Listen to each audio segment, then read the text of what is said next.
ঈদের দিন সকালবেলা খুব তাড়াতাড়ি ঘুম থেকে উঠে গেছি, কারণ আজকে ঈদের দিন। আজকে লেট করে ঘুম থেকে উঠলে তো হবে না, কারণ ঈদের দিন লেট করে ঘুম থেকে উঠলে তো ঈদের দিনটাই মাটি হয়ে যাবে।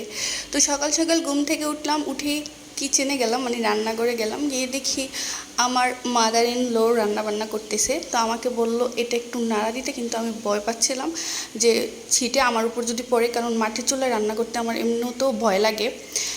কারণ হচ্ছে তেল ছিটকে উপরে পড়ার পসিবিলিটি বেশি থাকে। আর এদিকে হচ্ছে আমার শু শু শু শু আমি মসজিদে যাচ্ছে ঈদের নামাজ পড়ার জন্য। এদিকে সেমাই হয়ে গিয়েছে, আমি একটু সেমাই খেয়ে নিচ্ছি।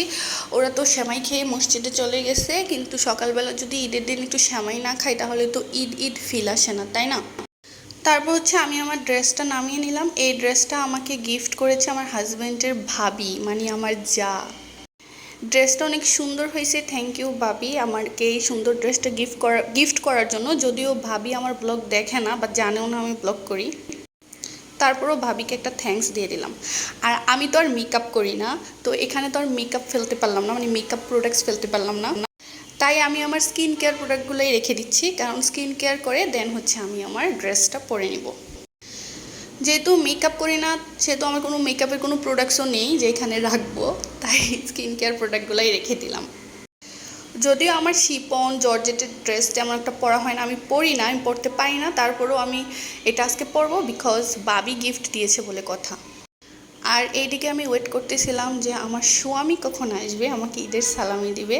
আমি বসে বসে চিপস খাচ্ছিলাম, চকলেট খাচ্ছিলাম, আর আমার স্বামীর জন্য ওয়েট করছিলাম। তারপরে এসে দেখি ওমা স্বামী তো আগে আগেই নিচে এসে সে সব কিছু মানে পাঞ্জাবি টাঞ্জাবি প্যান্ট ট্যান্ট সব খুলে ফেলছে, খুলে লুঙ্গি পরে বসে আছে। আমি বলতেছি কিছু মানে লুঙ্গি পরে বসে আসছো তো কী হয়েছে, সালামি তো মাফ হবে না, তুমি আবার পাঞ্জাবিটা পরো, আমি তোমাকে সালাম করব। তারপর সে আবার পাঞ্জাবিটা পরলো, কিন্তু লুঙ্গি আর চেঞ্জ করলো না। তো যাই হোক, তারপর সালাম করলাম, সালাম করার পর বললাম দাও সালামি দাও। সে আমাকে 1000 টাকা সালামি দিল। আমি বলছি 1000 টাকা কেন দিছো, তোমার ব্যাগে যতগুলো মানে মানি ব্যাগে যত টাকা আছে সবগুলো দিয়ে দাও, সবগুলোই আজকে আমার সালামি। যদিও সে ক্যামেরা দেখে আমাকে এগুলা দিছিল, তারপরে কিন্তু পরে নিয়ে গেছে। তো যাই হোক, ঈদের দিন অনেক বৃষ্টি হয়েছিল, এটা নামে মাত্র বৃষ্টি হয়েছিল, কয়েক মিনিটের জন্য বৃষ্টি হয়েছিল।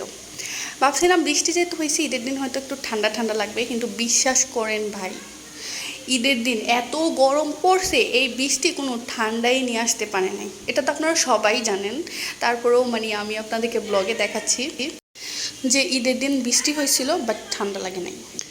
তো আমি তো বউ মানুষ, আমি আর কি করব, আমি বৃষ্টি উপভোগ করতেছিলাম। আমি তো আর কোথাও ঘুরতে যাইতে পারবো না, ঈদের দিন কোথাও যাইতে পারবো না, বিকজ এটা তো আর আমার বাপের বাড়ি না, এটা হচ্ছে আমার শ্বশুর বাড়ি। শ্বশুর বাড়িতে মানে বিশেষ করে গ্রামের মেয়েরা চাইলেও তো ঈদের দিন বের হইতে পারে না, ইভেন স্বামীর সাথেও না, তাহলে অনেক মানুষ অনেক কথা বলে। এটাই হচ্ছে গ্রামের কালচার।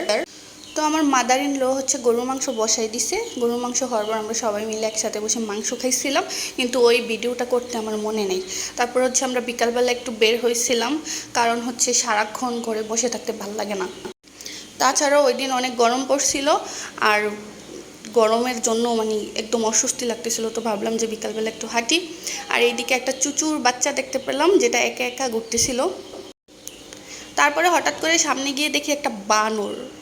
আমি তো মানে সারপ্রাইজড হয়ে গেছিলাম যে এইখানে বানর কোথা থেকে আসলো। এই যে আপনারা কি দেখতে পাচ্ছেন, দেখতে পারলে অবশ্যই কিন্তু কমেন্ট করে জানাবেন। এই বানরের জন্য আসলে কলা গাছে কলা থাকতে পারে না, পেয়ারা না, পেঁপে গাছে পেঁপে থাকতে পারে না।